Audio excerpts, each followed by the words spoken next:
Mortal Kombat 1 will be playable 7 days from now? Yep, apparently so. Shang Tsung will play completely different in Mortal Kombat 1. It sure looks like it. And finally, we have confirmation that you can unlock taunts in Mortal Kombat that you do by teabagging. Yep, that's right. Fortnite emotes in Mortal Kombat 1, just press down a lot and you get a unique taunt. All that and more discussed in today's video. I'm covering Mortal Kombat 1 all the time on this channel, pretty much daily at this point. So if you want to stay up to date on Mortal Kombat 1 news, then make sure to subscribe and ring that bell, that way you never miss any future videos. And then after watching, if you enjoyed the video, please leave a like down below. It really does help the channel out a ton. And without any further ado, let's begin. Starting off with the unlockable taunt. Go on Twitter and check this out. A new tweet posted by LMCU. Oh, actually, my mistake. It's Snake LMCU Dagger. Thank you very much for this screenshot because I find it so interesting. Number one, you can unlock taunts. That's already cool, and it looks like this mode is Invasion, which is where you unlock pretty much everything, it looks like. For anyone not aware, Invasion is pretty much Conquest Mode 2.0, but on top of that, it also replaced the Crypt, and it's where you unlock all the cool stuff for Mortal Kombat 1. And it looks like that includes the taunt. But here's the most interesting part to me personally. This taunt is ranked as common. Yeah, so that means there's gonna be epic and rare level taunts. So if you get teabagged by the opponent, keep in mind that taunt might be an ultra rare unlockable, baby. And real quick, I wanted to clarify something. I want to clear the air, if I may, because I saw some people think this was an end of the round taunt, very similar to Mortal Kombat 11. However, that does not appear to be the case. And the reason I feel that way is because if you go in the move list for Mortal Kombat 1, it's literally called a taunt. You can see it right here on screen, clear as day. If you press down a bunch of times, you get a unique taunt for your character. Or in other words, NetherRealm found a way to weaponize teabagging, which I think is fantastic. For anyone not aware, most fighting games do have a taunt button, but for whatever reason, NetherRealm games never have. If you wanted to taunt in Mortal Kombat, typically you just mash left trigger and like dance on the opponent. Or if you're more like Sonic Fox, you would just teabag the opponent by crouching over and over again really quickly. And now if you do that in Mortal Kombat 1, you get a taunt, and according to this screenshot, you can unlock specific taunts and customize, mix and match them with your character to do the ultimate teabag on your enemy, and I'm all here for it. In fact, I was already doing this with Johnny Cage during my beta matches. Because I can't do fatalities, I'll get demonetized on my YouTube video, so instead I was just taunting with Johnny Cage. And now it turns out that you're telling me, NetherRealm, I can do my own custom taunts on my opponent when I win the match? I'm gonna do that all the time. That's gonna be amazing. But if you're watching this video, don't do it to me, okay?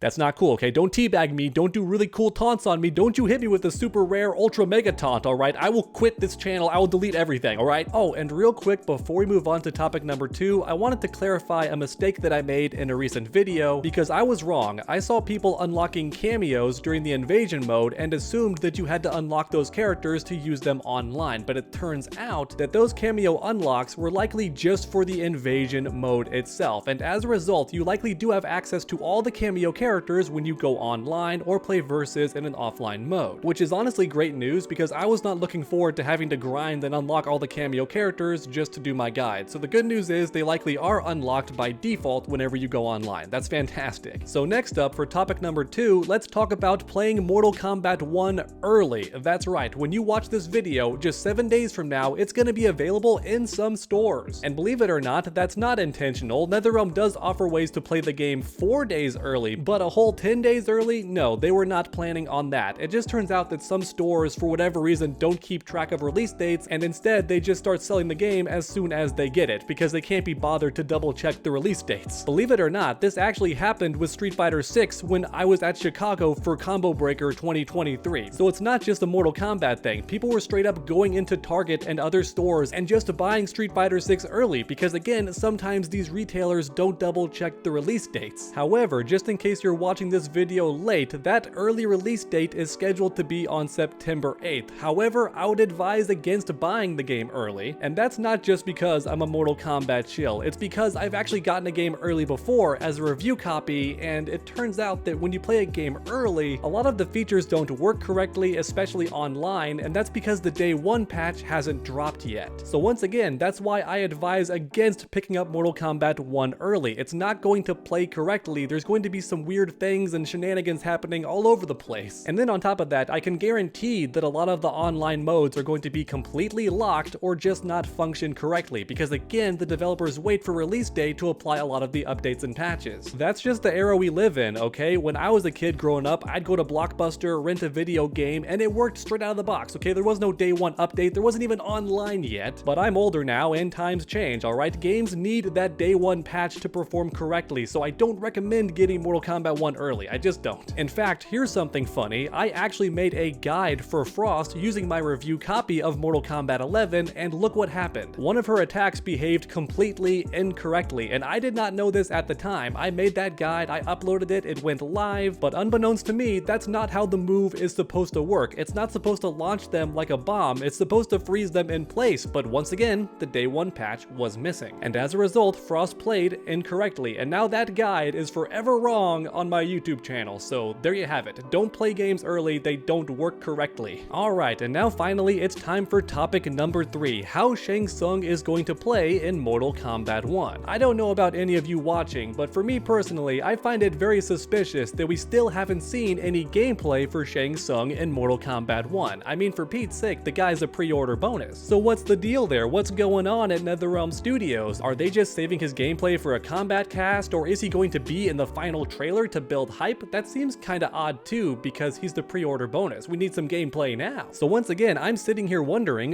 where is Shang Tsung's gameplay? Why haven't we seen it yet? But then I thought about it and I wondered, what if Shang Tsung plays very differently in Mortal Kombat 1? Well, guess what? I just so happened to stumble across an interview with the writer for Mortal Kombat 1, and he said that Liu Kang purposely kept Shang Tsung from learning sorcery. That's right, your boy Liu Kang said, no, Shang Tsung, you're not going to be evil this time. I'm going to prevent that by making sure that you never learn how to use magic and other sorceries. Which does make sense, I suppose, but Liu Kang, come here, okay? Real close, between you and me.